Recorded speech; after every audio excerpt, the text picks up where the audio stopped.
Have you ever been scrolling online, just, minding your own business, and you land on something that just stops you cold? Something that isn't just like surprising, but genuinely unsettling. Maybe even feels dangerous. Yeah, it happens more than you'd think. We've all seen weird viral videos, sure, but sometimes what's lurking out there in the digital ether goes way beyond quirky. It gets disturbing. It really does. Starts to blur the lines between reality, myth, maybe even madness. Today, we're taking a deep dive into some truly unsettling things found hiding online. Okay. We're drawing from a bunch of sources that expose the strange, the shocking, and, frankly, the sinister side of the internet. Our mission, if you will, is to explore these discoveries, try to understand their impact, and ask, what happens when this digital world, built to connect us, becomes a breeding ground for our deepest fears, our hidden desires, maybe even our most dangerous delusions? It's quite remarkable, isn't it? How the internet, which was meant for connection, information sharing, also becomes this canvas for the absolute extremes of human behavior. Everything from silly pranks right through to things that are truly predatory. What's really unsettling is how fast something can escalate online, from maybe an annoyance to a genuine real-world threat. Yeah. Often by exploiting just basic human vulnerabilities like trust or curiosity. Let's start by looking back a bit at something called band-switch media. Now, even if you don't know the term, you've probably run into it if you spent time online during the golden age of the internet. Oh, yeah. It's that classic trick, right? A link, a video, a website promises one thing, but delivers something totally different. Usually annoying, maybe disgusting, sometimes really disturbing, or even virus infected. Yeah, the payload. On the lighter side, think about Rickrolling, that's a classic. That's correct. Or those old Flash games that look innocent, but then bam, a monster screams at you. The KF commercials, the Maze game, gave a lot of us our first digital heart attack. Yeah.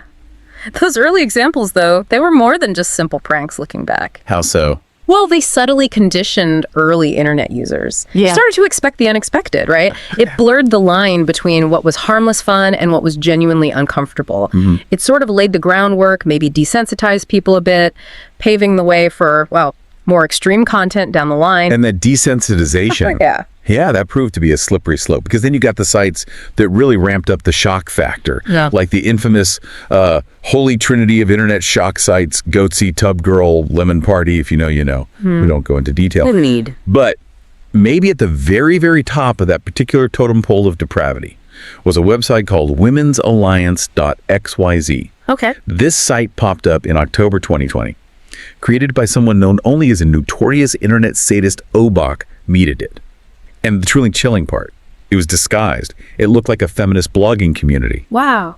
The landing page even read, "This website contains stories of female empowerment. Some of these stories may upset or offend sensitive users. This site is unsuitable for children." That disguise is it's crucial. It shows this deliberate, insidious psychological manipulation. Right. By framing it as something positive, empowering even, it completely disarms you. It makes the horror that follows so much more impactful, so much more traumatic. It's weaponizing trust. So here's where it gets really disturbing. Yeah. The second someone clicked enter, their screen just forcibly switched to full screen mode. No warning. Trapped. Exactly. And then came this grotesque video montage. Women being tortured, mutilated, injected with diseases, literally slaughtered, according to the source. Oh, horrific detail, like maggots seen crawling out of orifices, just unbelievable. And the audio, Roy Orbison's "Oh, Pretty Woman" blasting at full volume. The source suggests it was chosen specifically to mock the victim. That's just vile, the juxtaposition. You couldn't leave easily. Any attempt just reset the full screen. If you hit any key, a fake prompt popped up asking if you really wanted to leave. Clicking OK didn't let you leave. It unleashed a storm of alert boxes filled with these vile, misogynistic threats, backed by this high-pitched, static sound. There were even unconcerned reports the site jacked up your computer volume to max automatically. Imagine if you had headphones on. It's a full-on multisensory assault designed purely to maximize psychological trauma, create that feeling of absolute entrapment. It wasn't just visual, the sound, the inability to escape, the threats, all calculated to inflict maximum distress. Speaks volumes about the intent. Yeah. And even though it wasn't as huge as Obach's other shock site, Kekma, Women's Alliance, still got traffic. Mainly word of mouth, apparently. Especially on Discord servers where these morbid pranksters would spam the link, baiting people. Obach himself actually defended it, claimed he made it due to the lack of shock sites in the modern internet era. Can you believe that? That's quite the rationale. He even argued like he gave visitors a chance to turn back before clicking enter, and hey, he chose not to infect their devices with malware. Like that's some kind of favor. Small comfort, I imagine. For a lot of people who fell for it, the source says those clips are still seared into their minds. The site's down now, thankfully, but residual links probably still float around. We'd strongly advise you, don't go looking. Some things are truly better left unseen. Absolutely. Okay, so while that kind of ban switch media plays on shock and disgust, the internet can also nurture something far more insidious. Entire belief systems that spiral into real-world violence. Yeah, the radicalization pipeline. Exactly. Let's shift now from digital shock tactics to something even more chilling. When online beliefs turn deadly in the real world.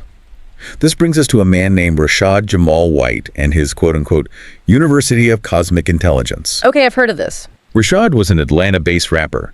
He had a concerning past, including convictions for strangulation and suffocation.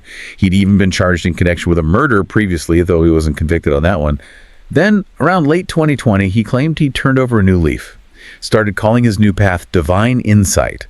He declared himself a prophet, started uploading videos to YouTube on a channel called the University of Cosmic Intelligence. It's unsettling how these online echo chambers can exploit that fundamental human need for belonging, for meaning, especially for people feeling disenfranchised. Right. They offer these ready-made communities, these grand narratives, often, as you said, at a steep cost, both psychological and financial, but disguised as enlightenment. And Rashad's godly wisdom was bizarre, a whole mess of conspiracy theories. He claimed NBA players are synthetic robots. Okay. That rainbows are actually stargates to other dimensions. Yeah. That our bodies are just avatars injected with nanobots at birth. That birds aren't real, they're spy drones. The classics. The Mississippi River is actually the Nile. Egyptian gods were aliens. The sun is the source of all human energy and clouds. Government tools to block his power, keep us weak, just goes on and on. Wow. But the core of his philosophy, and where it gets really dark, was heavily racialized. He preached that Caucasians are shape-shifting reptilians, Oh, boy. while Black and Latino people are spiritually enlightened gods and goddesses, chosen ones. He talked about their blue-skinned ancestors who supposedly lost their frequency and got subjugated. As wild as it sounds, these teachings really struck a chord with a lot of people, particularly those feeling, disenfranchised, marginalized, maybe just gullible. In this modern age where people are searching for purpose, Rashad built a massive following. How big? Over 200,000 YouTube subscribers, 150,000 on TikTok, 105,000 on Instagram. Worryingly large numbers. That just shows how fast these extreme ideologies can spread online. It's not just sharing info, it's building these insular communities where bizarre beliefs get validated, normalized, often, as you hinted, with a clear financial motive behind the spiritual stuff. That's exactly right. Because beneath the surface, the University of Cosmic Intelligence looks a lot like a get-rich-quick scheme dressed up as a spiritual movement. His most arcane knowledge, locked behind a paywall, of course. Natural. If you wanted his daily live lectures, you had to buy a subscription package. He pushed this Violet package, $333.33 for a year's access, called it the best seller, a money saver, even threw in a 9% coupon for his merch store. Merch store, okay. His followers weren't just fans. They became disciples, devout believers, started calling him God, spending thousands of dollars funding his lifestyle. And this leads us to the really chilling case of Damian Musham, 23 years old, described as a family man. No prior trouble with the law. Social media looked totally normal. Okay. But according to his father, Hubert Wassam, in just 4 to 6 weeks before this tragedy happened, Damian had fallen down a dark rabbit hole. Apparently, brainwashed by a mysterious online group he met in a Call of Duty lobby. A game lobby, wow. Yeah, started ranting about reptilian overlords, preaching about the Egyptian underworld, started staring at the sun to absorb its energy, sending links to his sisters, trying to convert them. Hubert even remembered Damian had recently bought a samurai sword. It's just a stark reminder of how fast seemingly harmless online interactions can escalate into something deeply disturbing, dangerous in the real world, especially for people searching for answers or that sense of belonging. The internet provides both the content and the community for radicalization. The tragedy itself happened on January 16, 2022. Hubert Wassam got a frantic call from his autistic son, Desmond. He said, Dad, Damien killed Mommy. Oh my God. Hubert rushed home, found his wife of 30 years, Helen Nettle-Wassam, unresponsive, 19 slashes, head, neck, arms. His son Desmond had been cut. His brother-in-law George was missing half his face. They both survived, thankfully. Damien had attacked them with a katana. Then he fled to an abandoned house. Police caught him after a chase. He was charged with his mother's murder, but ultimately found not guilty by reason of insanity. And the connection to Rashad. According to the source, Damien had reportedly spent $5,000 on crystals from Rashad's merch store right before the attack. $5,000. But Rashad's story doesn't stop there. Even as his popularity grew, he was arrested again, convicted in 2023, sexually assaulting the child of his ex-girlfriend, got 18 years in prison, plus 22 years probation. Okay, so he's locked up. He is. But for some followers, that conviction just cemented their loyalty. An online petition, Justice for Rashad Jamal, got thousands of signatures. Followers claimed the whole case was a setup to suppress his spiritual power. Unbelievable. Two people who signed that petition were Yasmin Hayter, she was 20, a former college student, and Crystal Pinkins, 36, a health aide. Both described as ordinary and well-adjusted from tight-knit families before they got involved with cosmic intelligence online. By August 2022, they'd completely abandoned their old lives, traveling the country, living off-grid in campsites, following Rashad's teachings, free from government surveillance, isolated from family and friends. Right, control tactic. On August 14th that year, they were flat broke, given most of their money to Rashad. But as he taught them, U.S. laws don't apply to them. They could simply take whatever they wanted. So they made a plan. Oh, no. That afternoon, two University of Central Florida students, Michaela Pullis and Adam Simji, were driving through Talladega National Forest. Yasmin flagged them down, pretended her car broke down, asked for a jump start. The setup. Adam and Michaela, just being nice people, spent an hour trying to help. Even called Adam's dad, who's a mechanic. Then, once Yasmin saw the coast was clear, she pulled a gun. Demanded their keys, phones, bank cards. Gee. They complied. But then Yasmin ordered them into the woods. It became pretty clear she intended to execute them. God. In a desperate move to save his girlfriend, Adam drew his own concealed firearm. Fired 4 shots at Yasmin.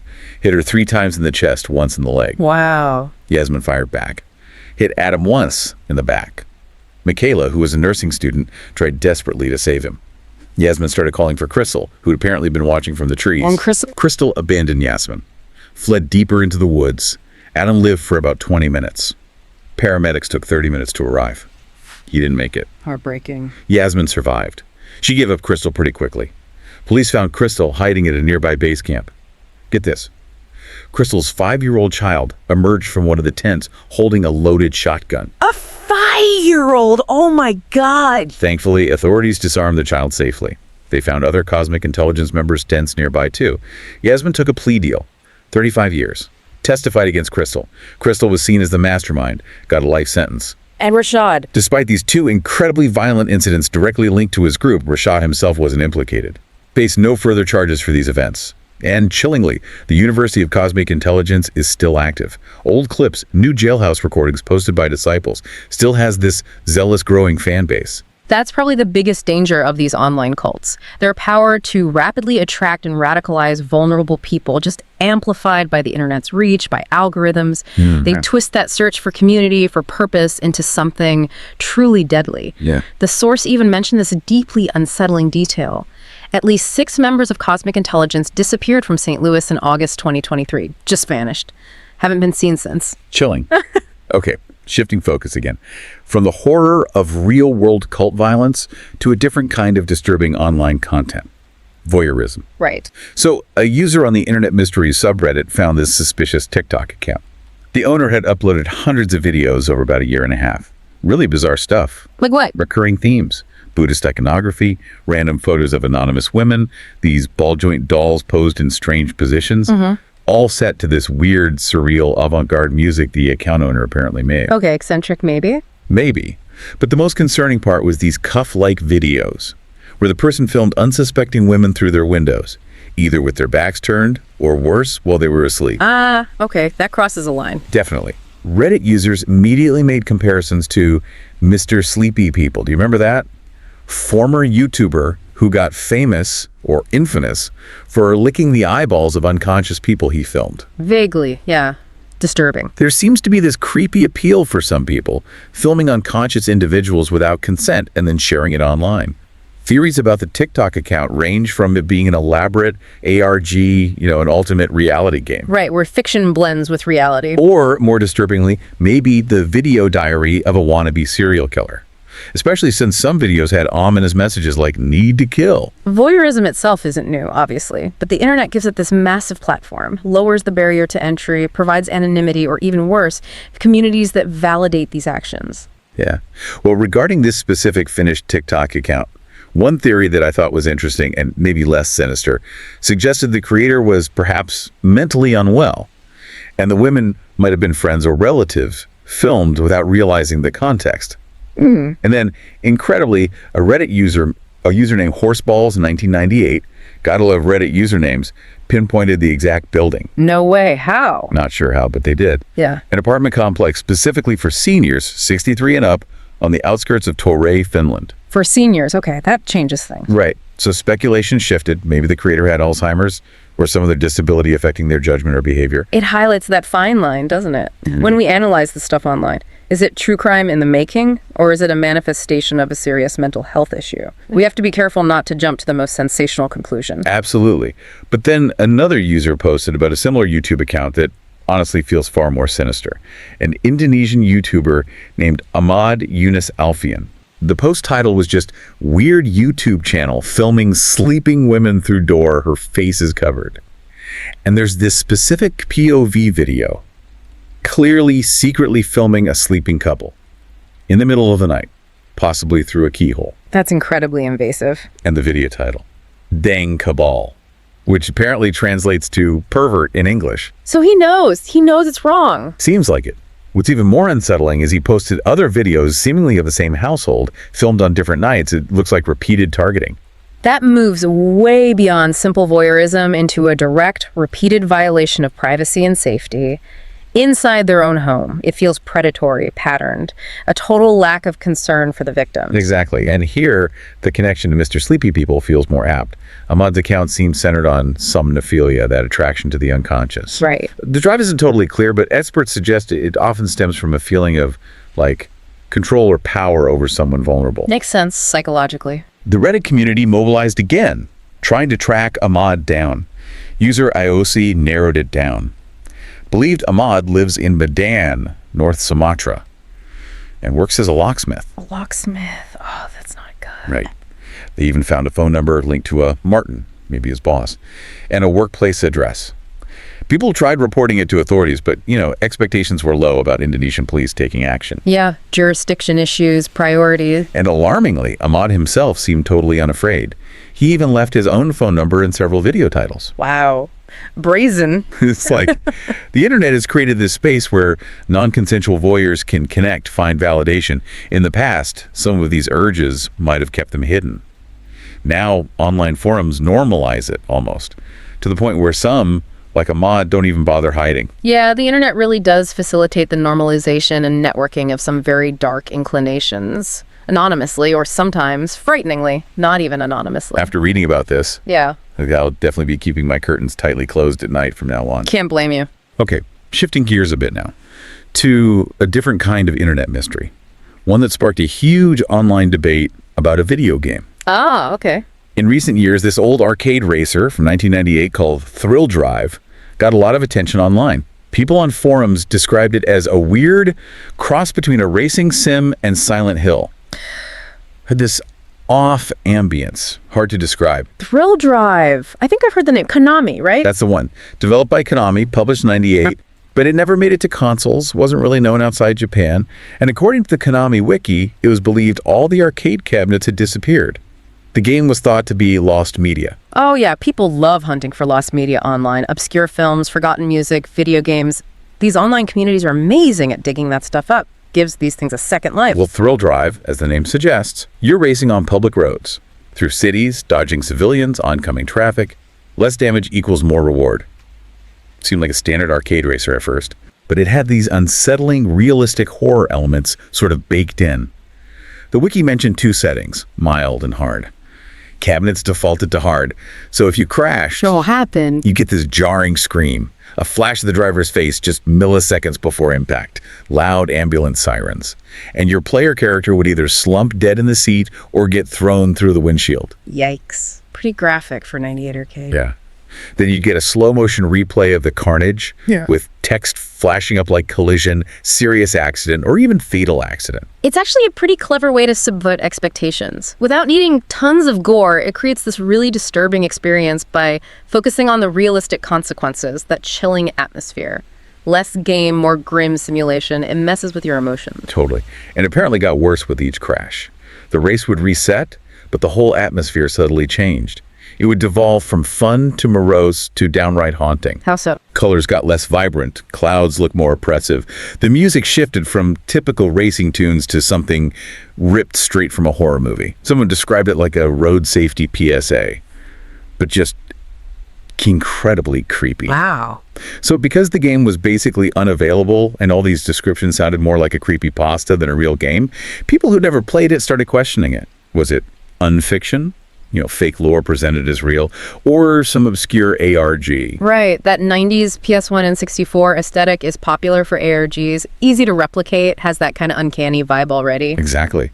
Some even wondered if it was a Mandela effect thing, like a collective false memory, because it was so elusive. Yeah, online communities are breeding grounds for both genuine research and urban legends. The lack of hard proof just fuels the mystery, lets theories run wild. Sometimes the legend becomes as interesting as the thing itself. Well, the good news for mystery hunters.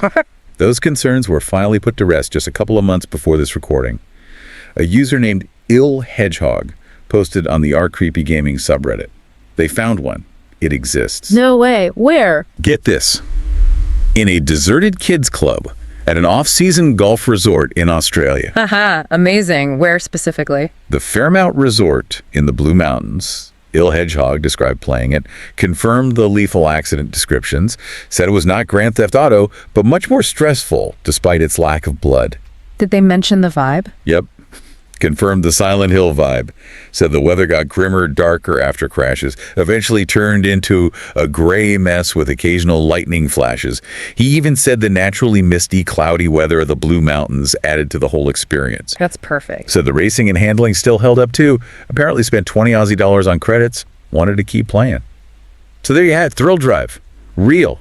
Still playable in the wild. That's fantastic. A real moment of joy for Lost Media fans. It proves that so many other presumed lost games must still be out there just waiting in some dusty corner. Validates the whole hunt. The digital age has its hidden treasures too. What a journey this deep dive has been, huh? From the shock tactics of ban switch media, like Women's Alliance.xyz, Truly disturbing. to the terrifying real-world violence spawned by online cults, like the University of Cosmic Intelligence. Chillingly real consequences. Then into the unsettling world of digital voyeurism, and finally, this intriguing case of an arcade game that became an urban legend, only to be found again. The common thread, I think, through all of these is just how dramatically the internet can amplify things, expand the reach of disturbing content, dangerous ideologies. It really highlights the unique ways online spaces can enable, maybe even encourage, disturbing behaviors. From shock sites to cults to voyeurism, blurring those lines between online myths and grim reality. It absolutely underscores the critical need for media literacy, for discernment in this world we live in now, so connected. Understanding how these phenomena work helps us better spot the dangers, recognize how our own perceptions might be manipulated online. So what does this all mean for you, listening right now? In this incredibly connected world, how do we tell truth from fiction? And maybe more importantly, how do we protect ourselves from these truly dark corners that the internet not only exposes, but sometimes actively fosters? It's definitely something worth thinking about. Staying critical, questioning sources, being aware of manipulation tactics. It's crucial. That's definitely something to ponder long after this deep dive ends. Thank you so much for joining us on this exploration into the strange, the unsettling, and the sometimes outright dangerous side of the internet. We hope you'll continue exploring the vast, often surprising world of knowledge with us.